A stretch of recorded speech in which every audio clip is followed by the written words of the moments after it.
Descubra como manter a saúde com o horário de verão e com o tempo seco. E ainda hoje, Circuito Cultura Diário UFMG e o Fica a Dica sobre os primeiros socorros.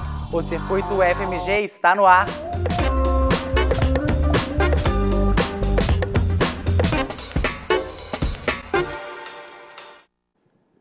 Boa noite! O aumento das temperaturas e a diminuição da umidade do ar tem tornado insuportável o calor. Vamos descobrir agora como cuidar da saúde em dias tão quentes. Nesse tempo seco, a umidade relativa do ar muito baixa acabam prejudicando a saúde de muitas pessoas. E quem vai falar com a gente sobre esse assunto é o pneumologista Cássio Ibiapina, que está aqui ao meu lado. Doutor, quais são os principais sintomas e doenças nesse período? Então, essa umidade relativa do ar baixa, associada à baixa qualidade do ar, muitas queimadas e tal, ela, nas crianças, nos adultos, os extremos de vida, os muito jovens e os idosos, e a população, de uma forma geral, sente muito. Então, as doenças, de uma forma geral, eu costumo explicar de uma forma bem tranquila, que é a seguinte: o nosso sistema respiratório, o nosso nariz, o nosso pulmão, nós temos os cílios, que são estruturas microscópicas que funcionam como uma vassoura. Então, essa vassoura do nariz, ela fica paralisada, ela fica ressecada. Então, esse nosso sistema de defesa natural, os cílios, eles não funcionam.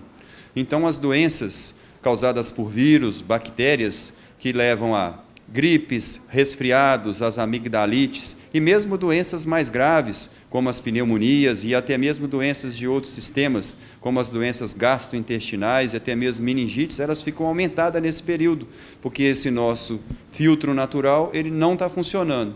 E, complementando, aquelas crianças, aqueles adultos que já têm alguma doença, asma, enfisema, bronquite crônica, essas doenças são exacerbadas, elas pioram nesse período. E como que as pessoas devem se prevenir?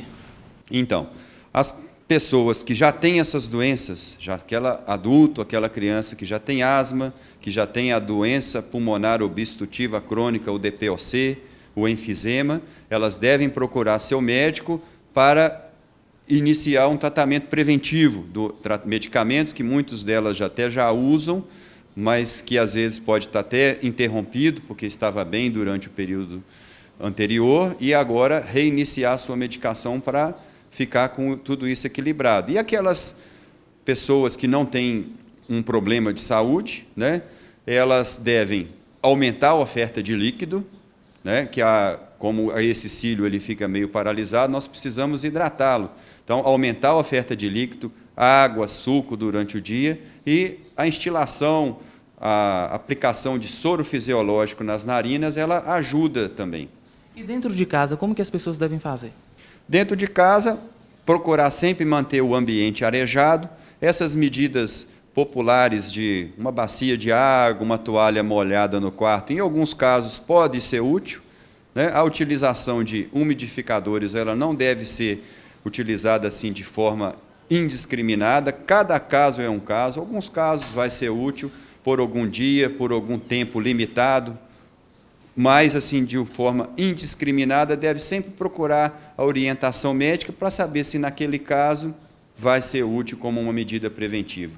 Ok, doutor, muito obrigado pelas informações. Pois é, pessoal, cuidar da saúde é sempre muito importante. Osmar Macedo para o Circuito UFMG. Tá certo, obrigado, Osmar. Primeiros socorros. Na última recomendação do Fica a Dica dedicado ao tema, o engasgo.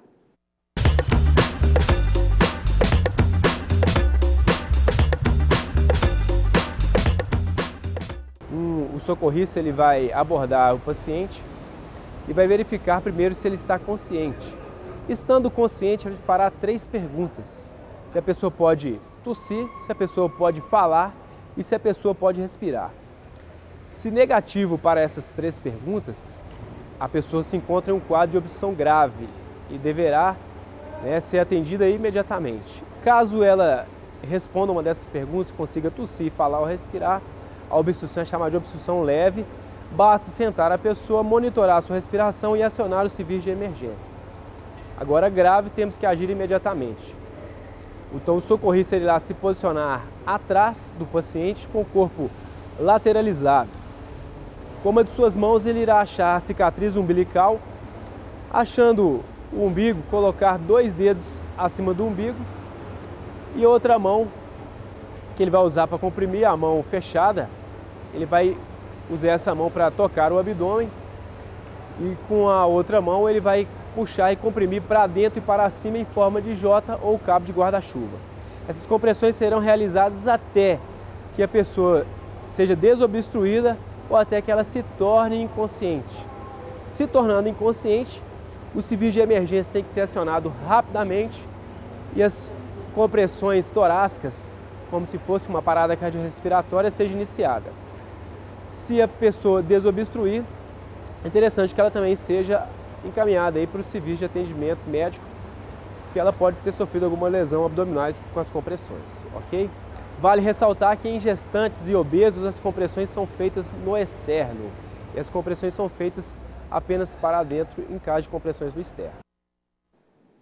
Na próxima semana, o Fica a Dica é sobre informática. Não perca!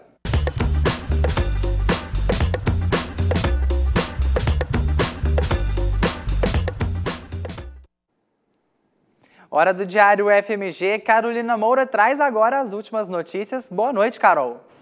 Boa noite, Matheus. E a Semana do Conhecimento se encerrou hoje na UFMG. Ontem, aconteceu um piquenique no campus. O evento contou com oficinas de arte, feira de troca de livros e empréstimo de brinquedos. E hoje teve a premiação dos melhores trabalhos apresentados durante a semana. Ao todo, foram cerca de 4.000 trabalhos inscritos. O encerramento foi às 3 da tarde no auditório da reitoria. E o reitor da UFMG, Jaime Ramires, participa neste domingo do encontro do Grupo Tordesilhas em Lisboa. O grupo reúne universidades do Brasil, da Espanha e de Portugal. Esse grupo foi criado para promover a colaboração no campo da ciência e da tecnologia. Eu volto na segunda-feira com mais notícias. E você, Matheus, está preparado para o horário de verão que começa nesse final de semana?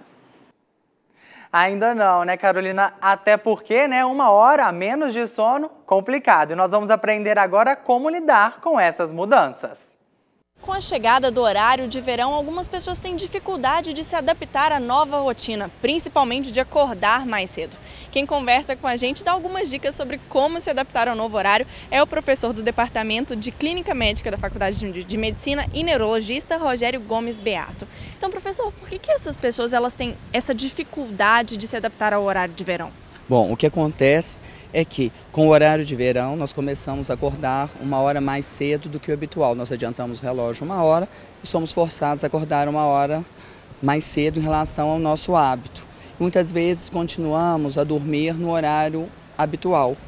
Então, o que vai acontecer é que nós vamos acabar perdendo, um tempo de sono que normalmente estaríamos dormindo. Então, isso vai resultar no que nós chamamos de uma privação de sono. E a pessoa vai ter sintomas durante o dia, por exemplo, como sonolência, cansaço, fadiga, podendo até, por exemplo, sofrer algum tipo de acidente pelo sono.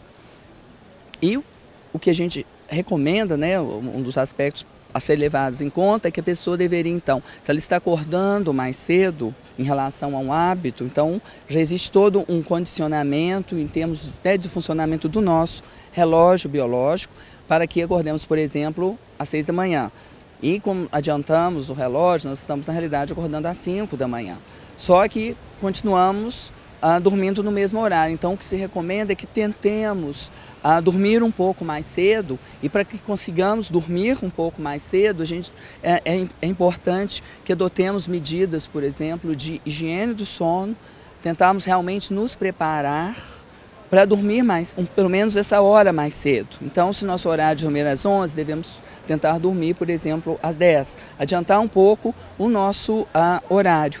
Então, e para fazer isso, então, vamos evitar, por exemplo, exercícios físicos excessivos à noite, bebidas estimulantes. Vamos realmente nos preparar para dormir um pouco mais cedo. Professor, mas algumas pessoas realmente não conseguem, O hábito de dormir tarde toma conta. Essas pessoas, qual que é a dica? É se alimentar melhor, tentar ficar mais relaxado durante o dia? Bom, aí tem né, existem várias medidas que podem ser, né, você citou aí de tentar um relaxamento, isso é importante, tentar evitar o uso de bebidas estimulantes, que muitas vezes as pessoas tomam, usam café, e tentar evitar, por exemplo, no momento de ajustar o relógio biológico, se adaptar ao horário de verão, evitar ficar cochilando ao longo do dia, para que chegando à noite tenhamos sono mais cedo. Porque se cochilamos muito ao longo do dia, eu acordo mais cedo, fico cansado, fico com sono, quero repor esse sono e vou cochilar ao longo do dia. E vou continuar dormindo no horário mais tarde. Então, a recomendação, né, o que podemos recomendar é que tentamos evitar de cochilar ao longo do dia para que chegamos à noite com mais sono e evitar tudo que possa nos estimular e atrasar nosso horário de dormir. Então realmente não é muito fácil para quem está acostumado a dormir tarde, mas a gente deve tentar fazer tomar essas medidas porque são poucos meses o horário de verão, mas ao longo desse período podemos nos tornar muito cansados, ficarmos muito cansados, com déficit de sono, e isso pode trazer repercussões para o nosso organismo e mesmo causar acidentes. Muito obrigada pelas informações, professor. Isabela Melano, para o Circuito FMG. Obrigada, Isabela. E sexta-feira é dia de Circuito Cultura e o nosso repórter Bruno Camargos foi visitar o carro biblioteca da UFMG.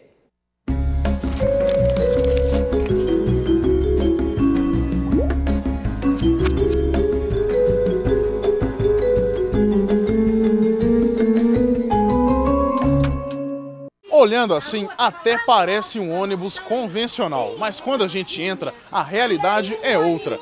No Circuito Cultura de hoje, você vai conhecer o carro biblioteca da UFMG. Vamos lá? Eles já estavam desanimados. Resolveram chamar um animal que pula,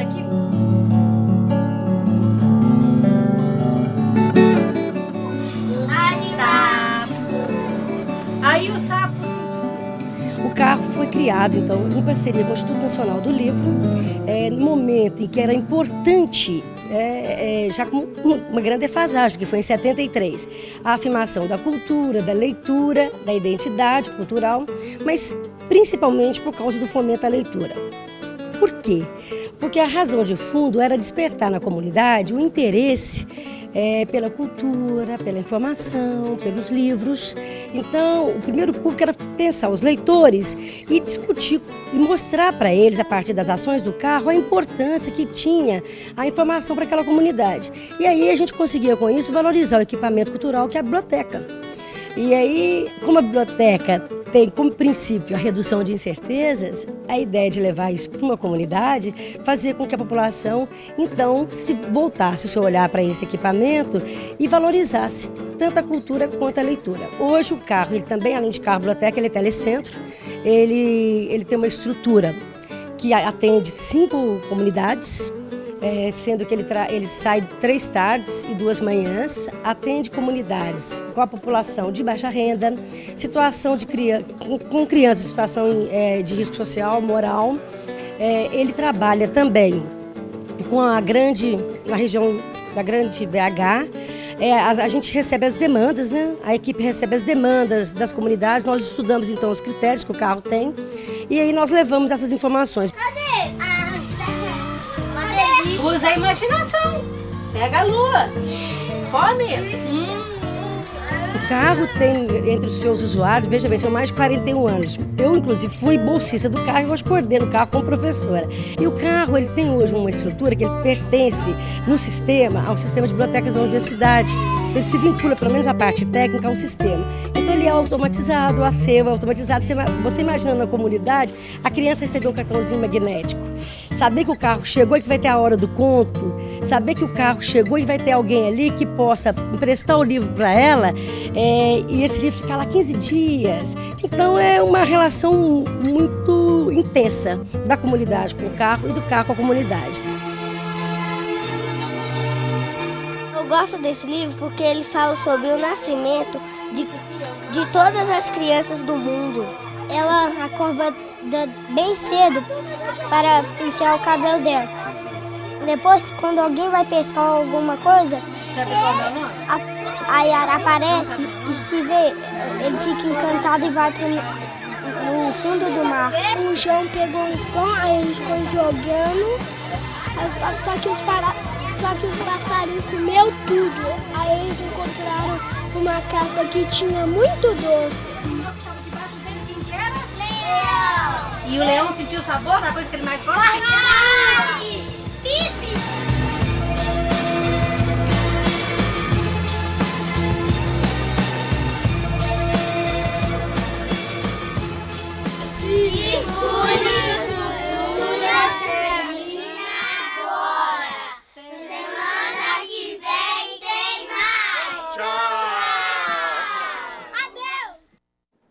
A gente já está aguardando então o próximo, Bruno. Uma boa noite para você e um ótimo final de semana.